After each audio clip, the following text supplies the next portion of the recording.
हर्षित landmark, सपनों का घर जैसा आप चाहते हैं हम बनाते हैं। 1, 2 एवं 3 BHK ready position flats. Call 9827321321।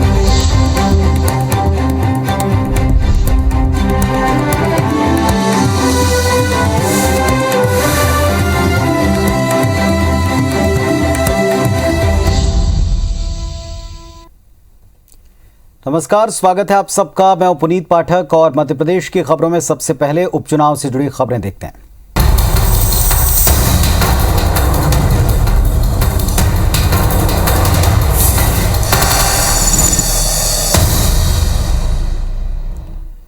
Satna से एक अहम खबर। रैगांव में सीएम शिवराज ने की सभा। रैगांव में महतेन गांव में मुख्यमंत्री की सभा हुई।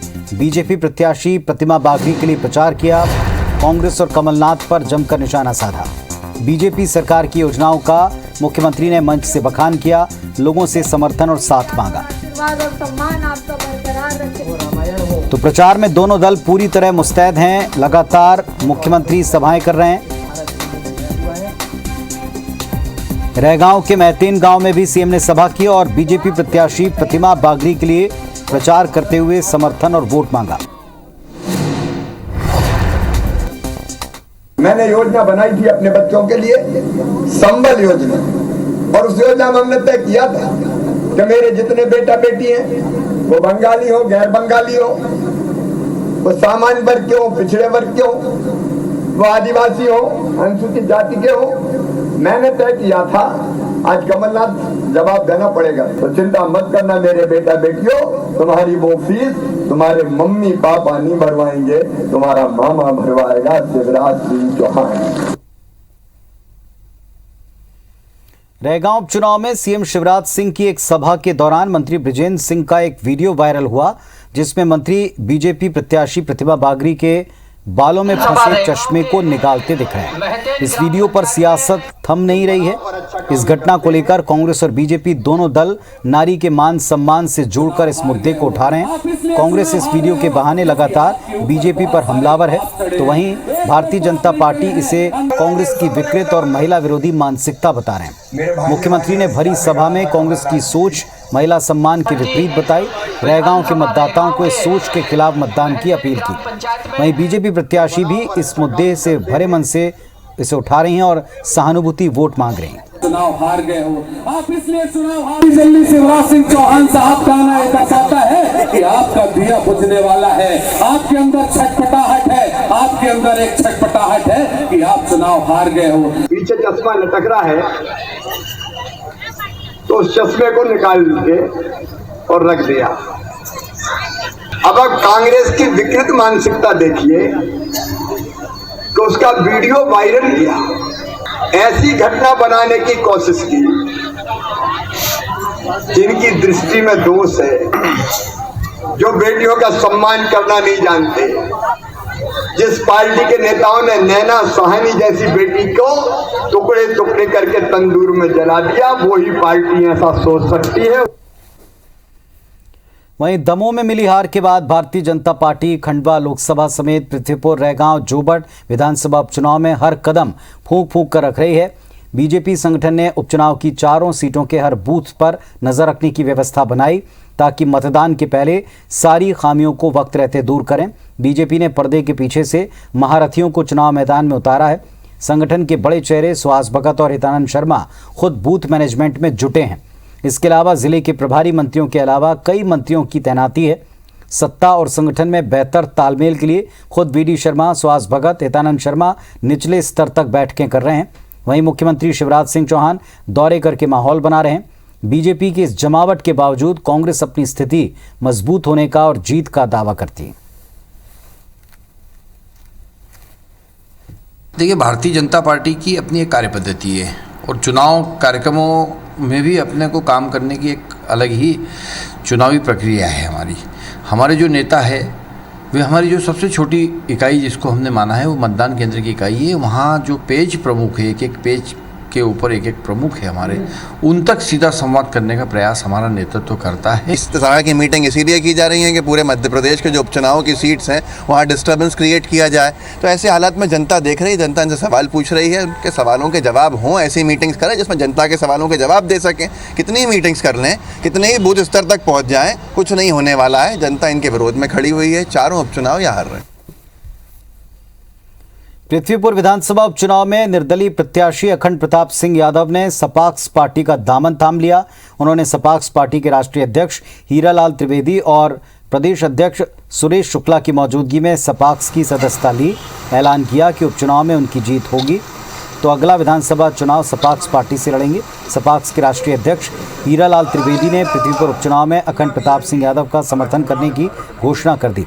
उन्होंने कहा, सपाक्स पार्टी समान विचारधारा वाले प्रत्याशियों के साथ खड़ी है। अखंड प्रताप सिंह यादव जनसंघ, कांग्रेस, बीजेपी, समाजवादी पार्टी, बसपा में रह चुके हैं और अब ये सपाक्स में शामिल हुए हैं। सभी नागरिकों के साथ समान व्यवहार करने के लिए केवल दादा उपयुक्त आदमी है। इसलिए सपाक्स पार्टी ने पृथ्वीपुर उपचुनाव में दादा अखंड प्रताप सिंह जी को समर्थन दिया है। सपाक्स पार्टी का समर्थन तन मन धन सब तरीके से मुझे हासिल। चुनाव यदि मैं जीतता हूँ तो सपाक्स के साथ इस प्रदेश में सरकार बनाने का पूरा प्रयास करूँगा। मध्य प्रदेश में इन दिनों लाल डायरी की चर्चा जोरों पर है। खासकर उपचुनाव के मंचों से कांग्रेस नेता लाल डायरी के जरिए प्रदेश की ब्यूरोक्रेसी को चेतावनी दे रहे हैं। कांग्रेस का आरोप है कि उपचुनाव में अधिकारी बीजेपी के इशारे पर एजेंट्स की तरह काम कर रहे हैं। कांग्रेस कार्यकर्ताओं पर फर्जी केस दर्ज किए जा रहे हैं, जबकि बीजेपी नेता आचार संहिता का खुलेआम उल्लंघन कर रहे हैं। कांग्रेस विधायक कुणाल चौधरी ने कहा कि लाल डायरी में हर उस अफसर का नाम लिखा जा रहा है जो बीजेपी के लिए काम कर रहा है। बीजेपी का कहना है कि कांग्रेस गुंडागर्दी पर उतारू है। कांग्रेस नेता खुलेआम अफसरों को धमका रहे हैं और कहीं ना कहीं जो अननेसेसरी लोगों के ऊपर जो दबाव बनाया जाता है, कई कार्यकर्ताओं को अधिकारी फोन लगाते हैं, कई लोगों को डराते हैं, कई परिस्थितियों में करते हैं। तो स्पष्ट है सरकारें आती और बदलती रहती है। ये संविधान के मुताबिक काम करोगे बेहतर होगा इस देश के लोकतंत्र के। मैं कहता हूं कि किसी भी अधिकारी कर्मचारी को किसी भी प्रकार के इस तरीके के राजनीतिक नेताओं से डरने की आवश्यकता नहीं है। मध्य प्रदेश में शिवराज सिंह चौहान जी की सरकार है, कानून का राज है, कानून सम्मत कार्य करते जाइए और आगे बढ़ते जाइए। मध्य प्रदेश में उपचुनाव में बीजेपी और कांग्रेस दोनों दलों ने प्रचार में पूरी ताकत लगा दी। दोनों दलों के दिग्गज नेता ताबड़तोड़ प्रचार में जुटे हैं, लेकिन कांग्रेस की तरफ से एक नाम ऐसा है जिसका चुनाव होने के बावजूद वहां ना होना या सामने ना दिखना चर्चा का विषय बन गया। वो दिग्विजय सिंह हैं। दिग्विजय सिंह ने उपचुनाव से फिलहाल दूरी बना रखी है। प्रचार में वो एक्टिव नहीं दिखते, जबकि पार्टी राजस्थान से कांग्रेस नेता सचिन पायलट को प्रचार के लिए मध्य प्रदेश बुला रही है। कांग्रेस नेताओं का इस पर कहना है कि दिग्विजय सिंह प्रत्यक्ष तौर पर नहीं दिखते, लेकिन कांग्रेस के लिए सक्रिय हैं। वो कांग्रेस के बड़े नेता हैं और ज़रूरत पड़ेगी तो सक्रिय तौर पर सामने आएंगे। वो कोऑर्डिनेशन का काम कर रहे हैं। कांग्रेस की तरफ से सचिन पायलट के दौरे पर बीजेपी प्रदेश अध्यक्ष वीरी शर्मा ने कहा कि सचिन पायलट का प्रदेश में स्वागत है, उनके मन की पीड़ा भी सबके सामने आनी चाहिए।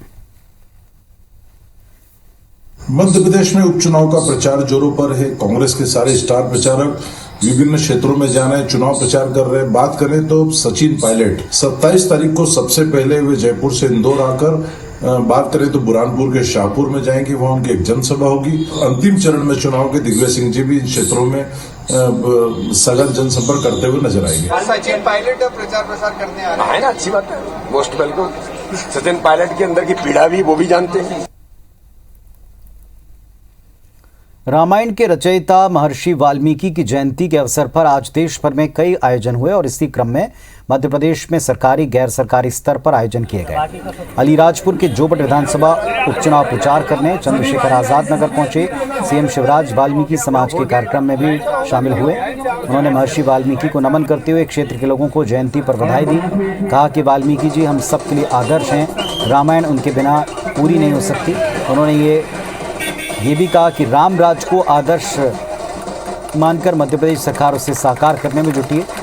भोपाल स्थित बीजेपी प्रदेश दफ्तर में सुंदरकांड का पाठ हुआ। वाल्मीकि शोभा यात्रा निकाली गई। प्रदेश अध्यक्ष वीरी शर्मा ने महर्षि वाल्मीकि का पूजन किया।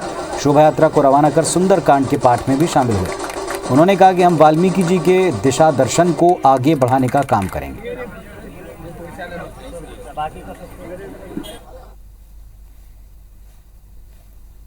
राम जो राज करते थे उसको चित्रित किया, वो महात्मा गांधी के लिए भी आदर्श था और राम राज आज हमारा भी आदर्श है। ऐसे भगवान वाल्मीकि जी के चरणों में मैं प्रणाम करता हूं। भगवान वाल्मीकि जी ने जो संदेश और वाल्मीकि रामायण के साथ इस भारत को, संपूर्ण विश्व को जो दिशा भगवान वाल्मीकि जी ने दी है, हम सब आज संकल्प लेते हैं कि उनके बताए हुए दिशा दर्शन में हम सब लोग आगे बढ़ करके समाज में भारतीय संस्कृति की रक्षा का संकल्प लेकर के आगे बढ़ रहे हैं। मध्य प्रदेश में दलित वोटर्स को साधने के लिए न सिर्फ बीजेपी बल्कि कांग्रेस पूरी ताकत से लगी है और इसी कवायद में वाल्मीकि जयंती के मौके पर आज प्रदेश कांग्रेस अध्यक्ष कमलनाथ ने वाल्मीकि समाज के लोगों के बीच वाल्मीकि कैलेंडर का विमोचन किया। प्रदेश कांग्रेस दफ्तर में वाल्मीकि समाज का सम्मेलन किया गया। सम्मेलन में कांग्रेस नेताओं ने वाल्मीकि समाज के संत स्वामी चंचल बाबा का सम्मान किया। भोपाल के रहने वाले वाल्मीकि समाज के 98 साल के बुजुर्ग नारायण दास खरे का सम्मान भी किया गया। इस दौरान वाल्मीकि समाज के लोगों ने प्रण लिया कि आने वाले वक्त में वाल्मीकि जी के दिखाए मार्ग पर चलते हुए कांग्रेस को मजबूत करेंगे। वाल्मीकि समाज के लोगों ने दावा किया कि बीजेपी सरकार के अनाचार से जनता ऊब चुकी है। इसका जवाब 2023 के चुनाव में बीजेपी को जरूर दिया जाएगा। वाल्मीकि जयंती के उपलक्ष्य में आदरणीय कमलनाथ जी ने चूंकि इतनी व्यस्त समय के अंदर हमें समय दिया समाज को, और उन्होंने इस बात के लिए आश्वासन दिया है कि मध्य प्रदेश में जब भी कांग्रेस सरकार बनेगी तो वंचित शोषित जो सफाई कर्मचारी वर्ग है उसके हितों का ध्यान रखा जाएगा। वर्षों से सफाई कर्मचारियों की मांगें हैं जो शिवराज सरकार लगातार उनको दबा रही है। प्रदेश कांग्रेस के अध्यक्ष कमलनाथ जी के निर्देशानुसार आज यहाँ हम वाल्मीकि की जयंती का समारोह मना रहे हैं। रोज भगवान की आराधना करते हैं, रामायण पढ़ते हैं और हमेशा से कांग्रेस पार्टी विभिन्न हमारे जो धर्म हैं उनके महापुरुषों की जयंतियाँ, पुण्यतिथियाँ, बलिदान इत्यादि कार्यक्रम मनाती रही है। राजनीति से इसका कोई संबंध नहीं है।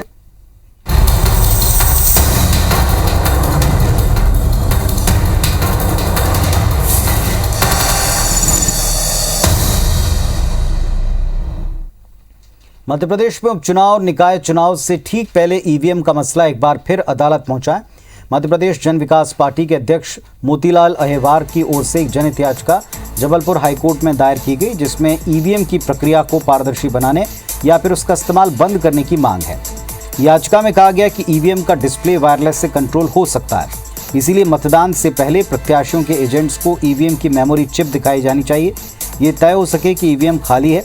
इसके साथ ही प्रत्याशी को एजेंट के रूप में अपना इंजीनियर नियुक्त करने की अनुमति देने की मांग याचिका में की गई। याचिका में कहा गया कि ईवीएम की first level checking, randomization, symbol loading, candidate setting और मशीन को सील करने का काम ईवीएम निर्माता कंपनी के इंजीनियर करते हैं, जबकि इस काम को विश्वसनीय बनाते हुए खुद चुनाव आयोग को करना चाहिए।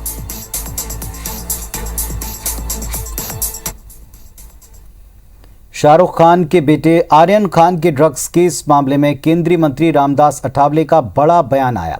अठावले ने कहा कि बॉलीवुड में एक्टर और उनका परिवार ड्रग्स लेता है, डायरेक्टर भी ड्रग्स का इस्तेमाल करते हैं। साथ ही ये भी कहा कि शाहरुख खान के बेटे पर इसीलिए कार्रवाई हुई है क्योंकि उनके पास ड्रग्स पाए गए, जबकि उनके मुसलमान होने और शाहरुख के बेटे होने से इसका कोई लेना देना नहीं है। इसके अलावा अठावले ने सीएम शिवराज से दलितों को प्रमोशन में आरक्षण देने की मांग उठाई। अठावले ने कांग्रेस को सलाह दे डाली और कहा कि राहुल गांधी को कांग्रेस का अध्यक्ष नहीं बनना चाहिए। उन्होंने कहा कि जब राहुल गांधी एक बार अध्यक्ष पद से मना कर चुके हैं तो फिर दोबारा उसे स्वीकार नहीं करना चाहिए। रेड करके एनसीपी ने उन लोगों को पकड़ा है जो मुसलमान इसीलिए नहीं पकड़ा है, उसमें दूसरे हिंदू लोग भी हैं और वो ड्रग उनके पास था, ड्रग का कुछ मतलब लेन देन हो रहा था। ये सब जानकारी मिलने के बाद एनसीबी ने ये रेड डालकर उनको अरेस्ट कर दिया है। इसमें जानबूझकर किसी को तकलीफ देने का विषय तो नहीं है। चलिए अब देखते हैं बिग न्यूज।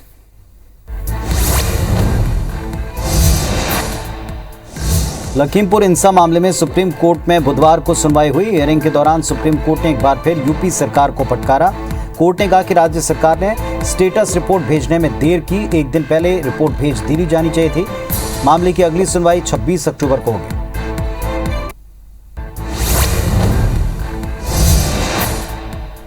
कांग्रेस नेता राहुल गांधी ने वाल्मीकि जयंती के मौके पर मोदी सरकार पर निशाना साधते हुए कहा कि आज संविधान वाल्मीकि जी की विचारधारा और खास तौर पर हमारे गरीब दलित भाई बहनों पर आक्रमण हो रहा है और ये सबको दिखाई दे रहा है। उन्होंने कहा कि कांग्रेस पार्टी ये आक्रमण नहीं होने देगी, ये देश को जितना तोड़ेंगे हम उतना ही जोड़ने का प्रयास करेंगे।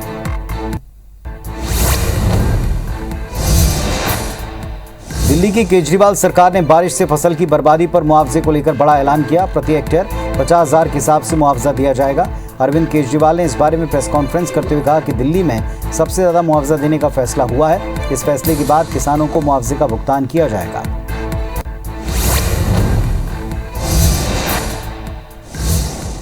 भारत आने पर अब अंतर्राष्ट्रीय यात्रियों को कोरोना वायरस की नेगेटिव RT-PCR टेस्ट रिपोर्ट दिखाना अनिवार्य कर दिया गया। स्वास्थ्य मंत्रालय ने आज ये ऐलान किया। कोरोना संक्रमण के चलते शुरू हुई घरेलू उड़ान पर पाबंदियां 18 अक्टूबर से हटा ली गईं। इस आदेश के बाद देश में घरेलू उड़ानों में 100% यात्री सफर कर पा रहे हैं।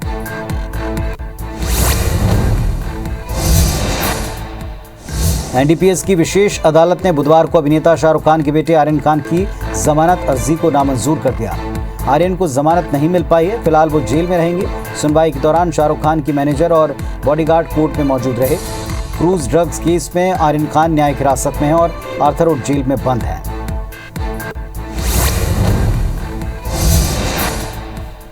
सोशल नेटवर्किंग साइट फेसबुक एक बार फिर विवादों में है। यूनाइटेड किंगडम के कंपटीशन रेगुलेटर की तरफ से फेसबुक पर 50 मिलियन पाउंड यानी 515 करोड़ का जुर्माना लगाया गया। यूके ने फेसबुक पर यह कार्रवाई सूचना के उल्लंघन की रिपोर्ट्स को लेकर की। यूके ने कहा कि फेसबुक ही नहीं, ये हर उस कंपनी के लिए जो एक चेतावनी है जो सोचती है कि वो कानून से ऊपर है। कुछ और खबरें देखते हैं। धार में ईद मिलादुन्नबी में बिना अनुमति के निकाले गए जुलूस को लेकर हुड़दंग हुआ और इसके बाद पुलिस प्रशासन ने 5 अलग-अलग FIR दर्ज की, जिसमें 96 नामजद लोग आरोपी हैं। धारा 144 का उल्लंघन समेत शासकीय कार्य में बाधा, शासकीय संपत्ति को नुकसान का हवाला। धार में अतिरिक्त पुलिस अधीक्षक देवेंद्र पाटीदार ने बताया कि बिना अनुमति के धार शहर में जुलूस निकाला गया। साथ ही इस दौरान पुलिस के अधिकारियों के साथ साथ अन्य लोगों से धक्का मुक्की की गई। भीड़ को नियंत्रित करने के लिए पुलिस को लाठीचार्ज करना पड़ा। पुलिस ने 96 नामजद लोगों के साथ दूसरे लोगों पर भी FIR दर्ज किए। यह आंकड़ा CCTV और वीडियो फुटेज के आधार पर और आगे बढ़ सकता है।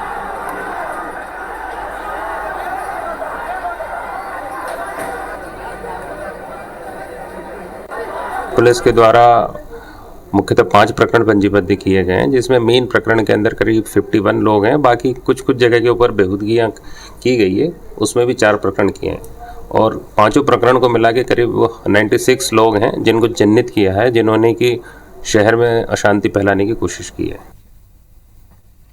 भोपाल से सिंगरौली और हावड़ा सफर करने वाले रेल यात्रियों के लिए ये खबर है। रेलवे ने भोपाल सिंगरौली और हावड़ा भोपाल की 20 से 27 अक्टूबर के बीच होने वाली ट्रिप को निरस्त कर दिया है। मध्य प्रदेश के पावर हाउस में कोयले की सप्लाई की वजह से रेलवे ट्रैक पर मालगाड़ियों का लोड ज्यादा है। इसी के चलते इन ट्रेनों को प्रारंभिक स्टेशन से निरस्त किया है।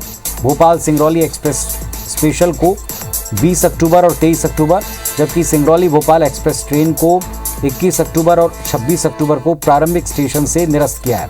Howrah Bhopal express special train को हावड़ा से 25 अक्टूबर को और Bhopal Howrah express special train को भोपाल स्टेशन से 27 अक्टूबर को निरस्त किया गया है।